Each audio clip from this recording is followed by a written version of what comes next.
Hi guys, welcome back to my mini blog. তো আজকে হচ্ছে আমার মায়ের বার্থডে। তো আমি কৃষ্ণনগরে এসেছি আর এখন একটু বেরোচ্ছি। আগের দিনই এসেছি, এখন বেরোচ্ছি দুধ আনতে। দুধ নিয়ে চলে এসেছি মায়ের জন্য পায়েস বানাবো বলে। তো এখানে পায়েস বানানোর মানে প্রসেস স্টার্ট হয়ে গেছে।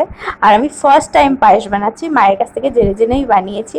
তো এই যে পায়েস হয়ে গেছে রেডি। আর পায়েস টায়েস বানিয়ে কিছুক্ষণ বসে তারপরে আমি বেরিয়ে পড়েছিলাম কেক নিয়ে আসার জন্য।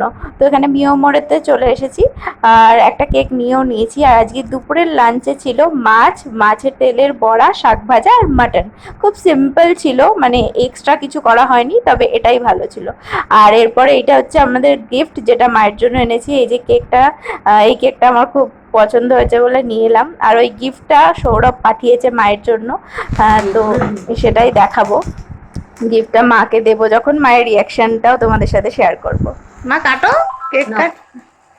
Happy birthday to you, happy birthday to you, happy birthday dear মা, হ্যাপি বার্থডে টু ইউ।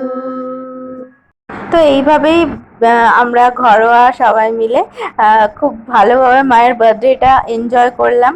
মানে আমি, মা, কাকিমা, কাকাই, ভাই, তারপরে আমার একটা মাসি এসেছিল বিকেলে, আমার মামাই এসেছিল দুপুরে।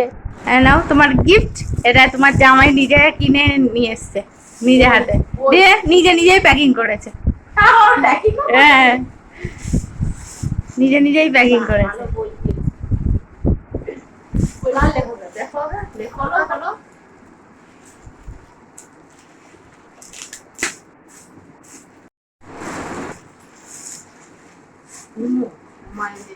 হুমায়ুন আহমেদের। এই যে,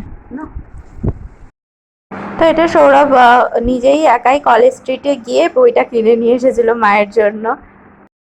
ও জানে তুমি গল্পের বই পড়তে ভালোবাসো, আমি বলেছি, ওই জন্য বলেছে ঠিক আছে তাহলে গল্পের বই। এটা পার্সোনালি ওরও ফেভারিট, ওই কারণে মানে ওর পছন্দ আর কি এই গল্পগুলো, তাই।